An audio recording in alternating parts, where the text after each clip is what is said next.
Okay, so I'm just going to show you a little command line utility that I've made just for myself that sort of explains what I'm hoping to sort of use this for, and also like a kind of different way of looking at how to use calendars.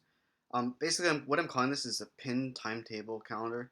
Uh, basically, it's just like let's like take a look at a normal calendar. Everything's by the hour or half hour, and there's agenda view, which is better, but still by the hour. What I'm looking for is something that shows me my timetable, my teaching timetable, and lets me add events like to grade 8, to grade 10, to my lunch, my free time, my free periods. A reminder to myself about what I'm doing that particular period, and if there's other events happening that are not my teaching event, like not my classes, then will also show up here. So anyway, let me just run you through how it basically works. So I'm just going to add an event. I'm going to add an event to the homeroom. Um, so what I do is I hit RH for Thursday, R homeroom, and remind students about uniform, and then it will just add it. Now what it's doing is interfacing with a calendar, the calendar app, through AppleScript.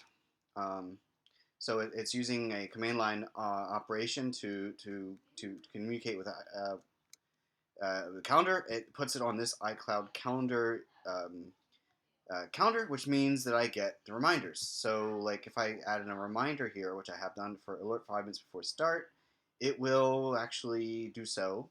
Um, and if I do it for like tomorrow, because it's Thursday's today, so I'm going to add tomorrow's event. We just do the same thing, add homeroom F for Friday homeroom time, remind students about uniform again. I'm really picky about uniforms. And so it will do that. And since it's tomorrow, it's not today, it will do a different kind of reminder. What it does is a reminder is at a specific time that I want all the reminders for that day to come out, which is at 7:30. Okay, just before I go on, I wanted to just insert this little bits of piece because it's sort of important. This is a screenshot of my iPhone this morning.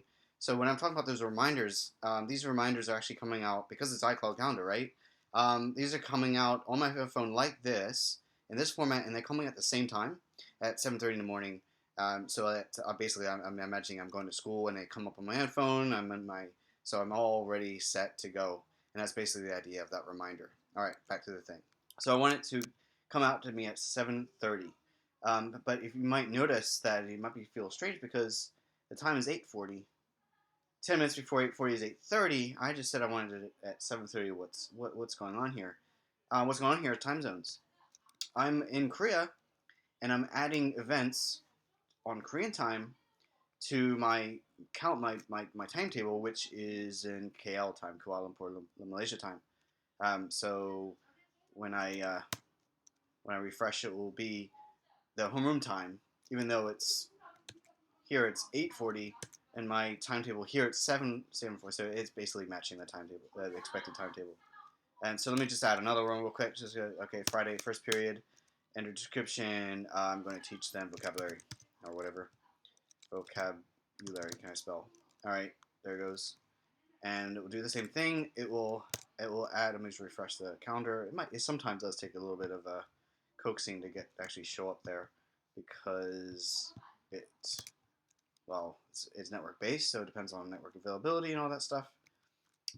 As that's coming up, I'll just what I'll do is I'll test it out another feature which it would pick up changes, so I can use calendar to move this reminder to a different time. It doesn't make much sense to do that for this particular event, but I'll just show you how it works. Um, oh, I'm in the wrong day. That's why it didn't come up. So there it is. I put that on today rather than Friday.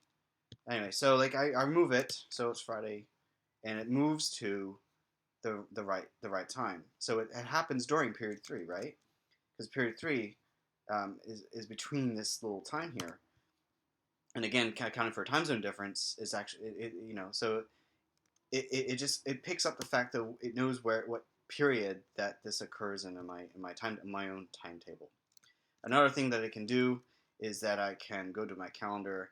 Let me just switch over to um, my other calendar, and on Friday, I'm going to make I'm going to oops, make another event, which is meet with me, please, Adam, and I'm going to make that at sure lunchtime. Now notice the time zone. Time zone is South Korea, right? And I need to add the guest. I'm going to add myself to it. This is so that I will get it. So I'll save, and I will send it. And what it will do then? Okay, so there it is. I just had to again the network. I had to make sure that it was all available. And so even though that oh, sorry, not even though, but my time in there that I put it in for was at 12 o'clock South Korea time, and since I'm now in South Korea, this is the right time on my calendar. But when I go to here, when I refresh it, I'm just gonna go today plus to Friday. When I refresh it, it will be at the right time during the period, and it gives me a little asterisk, which means it's during this time. And asterisk is different from a little caret, little right bracket thing. The right bracket meaning that that it's an event that happens during this, but this asterisk means it's from this particular calendar. So I just have a different way of denominating how that appears, so that I know what's kind of going on behind the scenes. See, what's going on though is that this is my personal calendar, and of all these other millions of calendars that I have. And so this program will pick up any of these calendars, whether or not I'm showing it here or not. This is through the back end there. Okay. So what I'm thinking about using it for is basically to like plan out my days. And so I want a week view as well, which I can do with the W, and I can see the whole week in front of me, whatever is going on. And so basically that's the idea. That's what I mean by having a let's go back to daytime view, a day view, and it's by having a pinned calendar where the times of the periods are all in front of me. All my events are happening during so I know which period they are, because that's just how I think about throughout the day, and it will help me to organize myself. So basically, that's what the idea is. Thanks.